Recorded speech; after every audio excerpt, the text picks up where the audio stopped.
ರಾಜ್ಯದಲ್ಲಿ ಶತಕ ಬಾರಿಸಿದೆ Covid case ದಿನದಿಂದ ದಿನಕ್ಕೆ ಏರಿಕೆಯಾಗ್ತಾ ಇದೆ.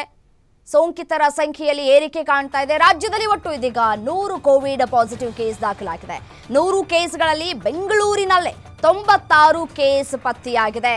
ಕಳೆದ 24 ಗಂಟೆಗಳಲ್ಲಿ ರಾಜ್ಯದಲ್ಲಿ ಒಟ್ಟು 381 ಜನರಿಗೆ ಪಾಸಿಟಿವ್ ಪತ್ತೆಯಾಗಿದೆ. ಒಂದೇ ದಿನ 36 ಜನರಲ್ಲಿ ಕಾಣಿಸಿಕೊಂಡಿದೆ ಕೋವಿಡ್.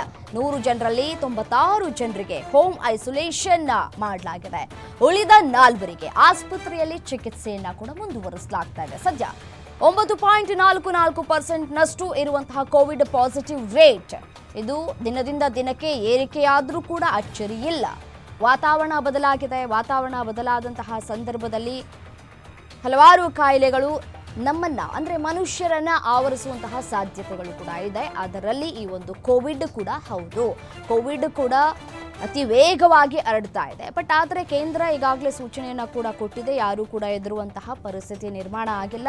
ಭಯಪಡಬೇಡಿ ಅಂತ ಹೇಳಿ ಬಲ ತುಂಬುವಂತಹ ಕೆಲಸವನ್ನ ಕೂಡ ಮಾಡ್ತಾ ಇದೆ. ಬಟ್ ಆದರೆ ನಮ್ಮ ಜನಸಾಮಾನ್ಯರು ಮುನ್ನೆಚ್ಚರಿಕಾ ಕ್ರಮವನ್ನ ತೆಗೆದುಕೊಂಡಂತೆ ಕಾಣಿಸ್ತಾ ಇಲ್ಲ.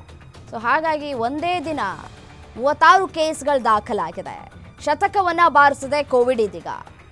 ಈಗಾಗಲೇ 4 ಜನರಿಗೆ ಆಸ್ಪತ್ರೆಯಲ್ಲಿ ಚಿಕಿತ್ಸೆಯನ್ನು ಕೂಡ ಕೊಡಲಾಗ್ತಾ ಇದೆ. ಇನ್ನು ಉಳಿದವರಿಗೆ ಹೋಮ್ ಐಸೋಲೇಷನ್ ಮಾಡಲಾಗಿದೆ. ಮನೆಯಲ್ಲೇ ಟ್ರೀಟ್ಮೆಂಟ್ ತೆಗೆದುಕೊಳ್ತಾ ಇದ್ದಾರೆ. ಅಂದರೆ ಮನೆಯಲ್ಲೇ ಇದ್ಕೊಂಡು ಬಿಸಿ ನೀರ ಶಾಖ ತೆಗೆದುಕೊಳ್ಳೋದು, ಮತ್ತು ಕಷಾಯಗಳನ್ನು ಕುಡಿಯೋದು, ಮತ್ತು ಹೊರಗಡೆ ಹೋಗದೇ ಇರೋದು, ಮನೆಯಲ್ಲೇ ಮಾಡಿದಂತಹ ಅಡುಗೆಗಳನ್ನು ಸೇವನೆ ಮಾಡೋದು, ಅತಿ ಹೆಚ್ಚಾಗಿ ಬಿಸಿನೀರನ್ನು ಕುಡಿಯುವಂತಹ ಕೆಲಸವನ್ನು ಮನೆಯಲ್ಲೇ ಮಾಡ್ತಾ ಇದ್ದಾರೆ.